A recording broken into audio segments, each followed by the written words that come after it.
বাবা আমি এটা ঘুরাইতে পারতেছি না, আমাকে একটু শিখিয়ে দাও তো। ঘুরাতে পারো না? এটা তো আমাদের সময় আমরা অনেক ঘুরাইতাম, দেখি পারে কিনা। দর্শক, এই যে আমার ছেলের একটা খেলা নিয়ে আসছে। এটা রশি ঘূর্ণি খেলা আমরা আগে বলতাম, 2000 সালের ঘটনা। তো এরপরে আর খেলাধুলা হয় নাই। তো ছেলের সুবাদে ছেলের হচ্ছে চিপসের মধ্যে হচ্ছে খেলনাটা পাইছে। খেলনাটা এবার ঘোরানোর চেষ্টা করবো, দেখি প্র্যাকটিস মনে আছে কিনা। 20 বছর পর আবার সেই শৈশবে ফিরে গেলাম। হচ্ছে না আসলে, ভুলে গেলাম নাকি, হচ্ছে না।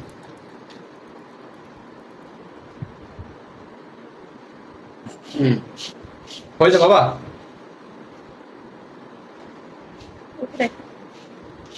হ্যাঁ, এটা হয়েছে। আচ্ছা, এবার ঘুরাও। এবার সাথে ঘুরাও। দেখা যাক।